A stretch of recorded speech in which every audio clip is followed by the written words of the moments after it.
Hi guys. So I'm just gonna update you a quick update on this day.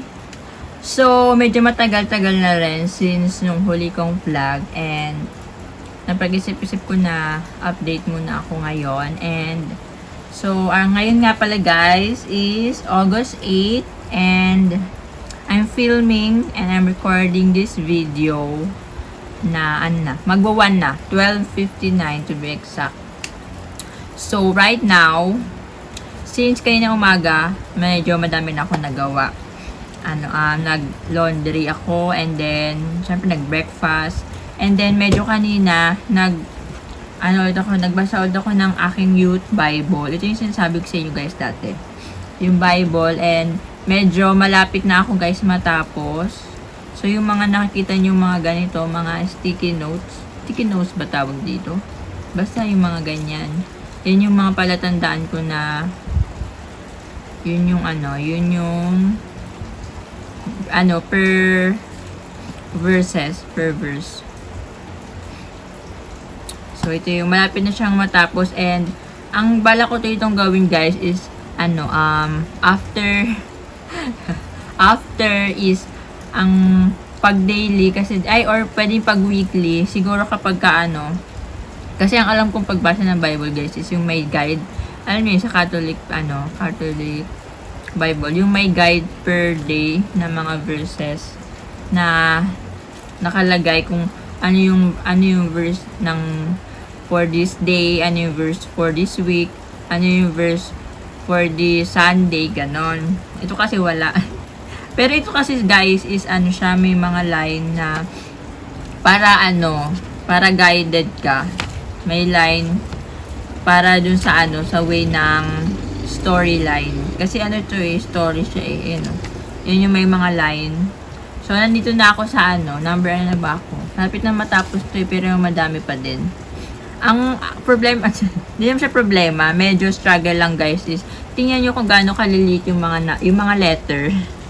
Diba guys, sobrang liliit yung mga letter, tapos punong-puno kada page. So, ang tagal talaga niyang mabasa. Siguro mga ilang months ko na siyang binabasa, and I think mga ilang months pa din after ko siyang mabasa lahat. Kasi siya more on story siya. Mga nangyari nung mga unang panahon, ganyan. Nasa lumang tipan pa ata yung binabasa ko. And then, next na is yung may bagong tipan. Dito, malapit na yung bagong tipan. Pero matagal-tagal pa din siya. Ito yung tsura niya, guys. Yan siya. And this, para updated kayo, charot. Medyo maulan ngayon sa amin, guys. Siguro mga ilang araw na. Mas nauna sa Maynila na maulan. Siguro nauna sila ng mga 2 days before dito. Kasi parang kahapon lang, kagabi lang, nag-start na umulan ng dire-diretso. Yung ulan na maunti lang ulan, yung buhos, tapos dire-diretso siya, walang tigil. Nagulat nga ako kagabi kasi siguro madaling araw na siya, umuulan pa din. Tapos yan ngayon, umuulan na naman. Siguro mga nakailang na siya, oras na umuulan. Pero onti lang yung ulan. So, ang ganap ngayon, wala masyadong tao sa labas kasi umuulan. Bala ko nga sana magligo sa ulan, kaya lang, wag na pala. So, yan. And, mga pinagkakaabalahan ko naman ngayon is yung, diba, last time, inayos ko yung account ko sa Lery, sa PRC. Kaya lang, ang problema ko naman ngayon is, hindi ko naman ma-renew pa ang aking license, guys. Kasi, I don't know. Bakit kaya? Hindi ko alam. Baka may yung system. Kasi diba kaka-renew ko, kaka-change ko lang ng aking account sa Lery's. And, I think, siguro baka inaayos pa yung system or yung account ko dun sa pinakang main. Kaya hindi ko pa masyadong ma-edit yung information. So, nagantay pa ako siguro hanggang Monday. Kasi nag-ask ako dun sa sa assistance nung PRC. And inantay pa yung reply kung paano gagawin. Kasi bago ko ma-renew, kailangan mo nang i-edit yung information. So, hindi ko pa siya ma-edit up until yesterday. Tingnan ko kung Monday, meron na silang reply kung anong gagawin kapag gaganon. So, yan. Yun lang naman ang mga update. And as you can see guys, diba, parang iba pa rin yung salita ko ba? Ngayon pala ako nagpa-practice kasi ng pagsalita na naka-retainer. So, yan. Sa mga, guys, nga pala, sa mga research ko, sa internet, sabi, hindi ko pala sure kung depende sa klase ng ipin. Pero sabi, kapag sa retainer daw, mga ilang months, sabi ay 4 to 8 months, 4 to 8 or 4 to 9 months, mga ganon, na magi-retainer. Tapos, hindi ko pala natanong kasi, hindi ko pala na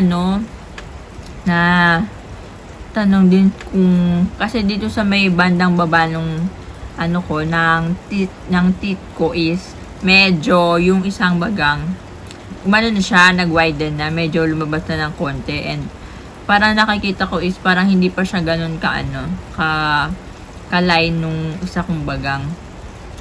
And I don't know kung papalitan pa yung aking retainer na yun, kasi kapag medyo na move na from the outer yung isang bagang, baka naman magluwag, baka naman maiba yung I don't know. Pero tanong na lang kapag if ever na magka-chance na magpa-cleaning ganyan ng ipin.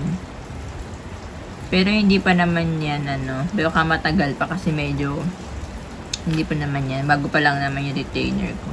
So yun, alam nyo ba guys? Alam nyo ba, grabe yung pang-araw-araw na struggle kapag may retainer pala ha. Kasi pagkakain tatanggalin mo, and then syempre toothbrush. Hindi pa pwedeng hindi toothbrush kasi naglalagay na ng retainer. Pag hindi magto-toothbrush, baka mamaya maging cause pa ng madaling pagkasira ng ipin. So kada kain tanggal, and then toothbrush, and then lagay ulit. Then, bago ka makakain, kahit snack, kailangan mo tanggalin yung retainer kasi baka masira, or baka, at saka hindi rin maayos yung pagkain. So, ganun yung mga struggle pala. Grabe pala to. Ay, ako. Grabe pala, no? Charot.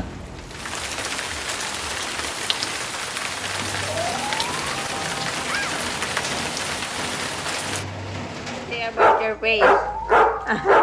Daphne. Uy. Daphne. Ano? Lo, Daphne. What are you eating? Hey, what are you eating? You're eating this.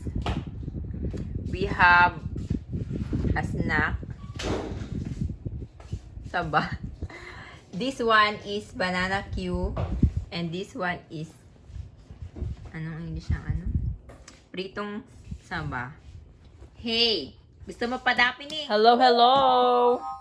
I'm back again, and as you can see guys, it's already evening while filming this video and this clip. And so this time I'm gonna end my vlog, my mini vlog. And as you can see guys, I'm using my laptop. And may mga binabrowse lang ako dito sa internet. And na ngayon guys, magsa 7 na. Ito, nanonood lang ako ng YouTube. Usually mga pinapanood ko lang guys sa YouTube is yung mga music video ng mga kanta. And then alam nyo ba guys, ngayon lang ako masyadong nag-browse ng mga mga kanta, music video sa YouTube, kasi ngayon lang ako nagkaroon ng ng time para sa kanila. No, I mean, ngayon lang ako nagkaroon ng spare time. At saka nga pala, alam nyo ba guys, di ba sa mga iPhone, meron pala sa iPhone na Apple TV. And na kasi kahapon, the day before this day, tawag dito, nag-rent ako ng isang movie doon sa Apple TV na, alam kung familiar kayo doon sa ano, yung, ano yun? Yung title ng movie is, ano man title nun? Baka naman maano ako dito. Pwede kayo sabihin, pwede naman siguro. Kasi 2024 pa naman siya. Ano nga ang pangalan yun? Mean Girls.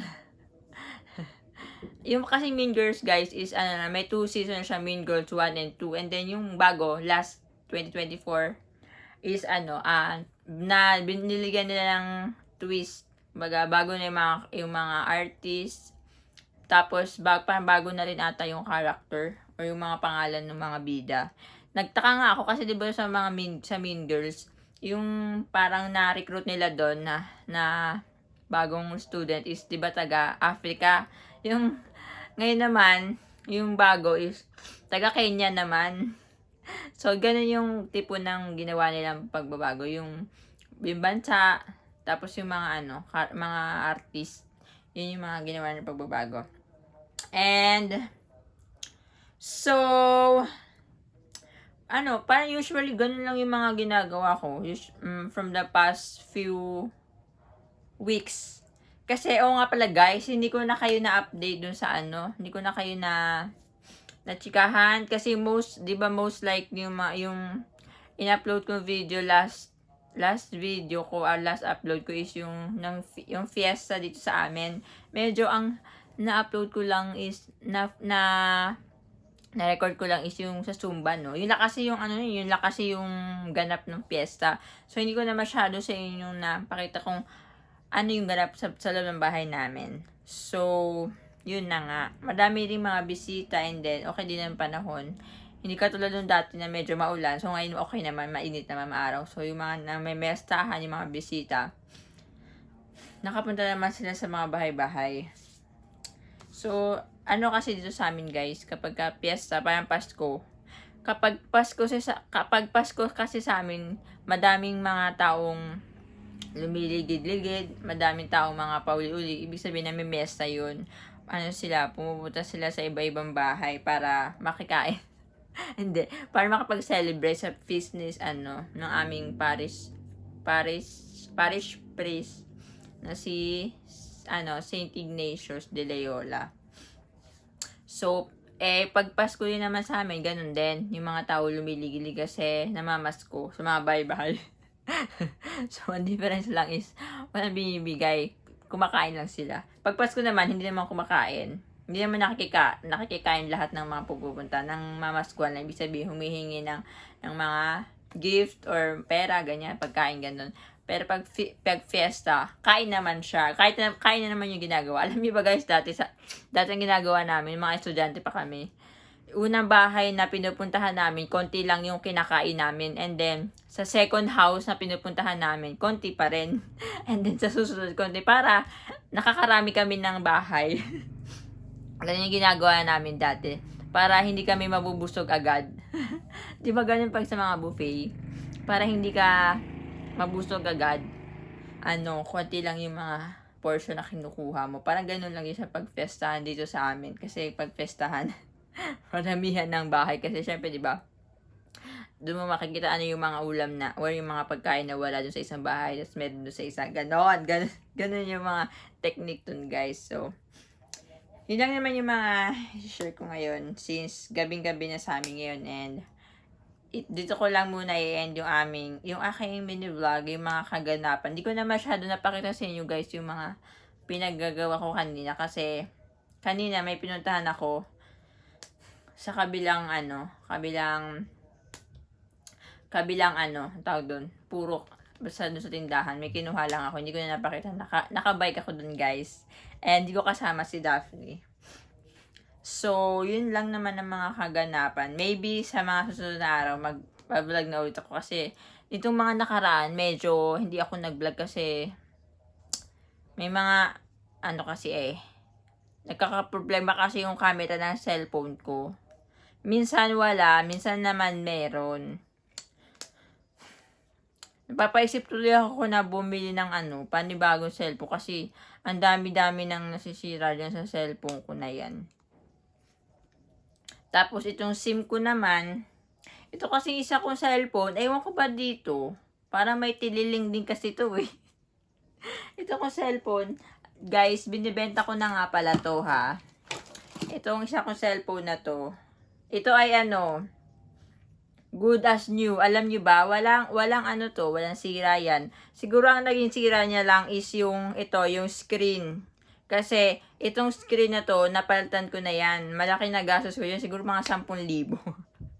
Kasi original siya eh. Doon sa mismong Samsung ko pinapalitan. Yung natapunan kasi siya ng kape. Natapunan ko ng kape. Ay nako, nainis talaga ako dun sa nakabangga sa akin nun. Nainis ako sa nakabangga sa akin kaya natapunan. Ang laki ng gastos ko dito. So, binibenta ko na nga eh. Walang bumibili. Sayang. Walang sira to. Baka gusto nyo bilhin. Charot. So, yun.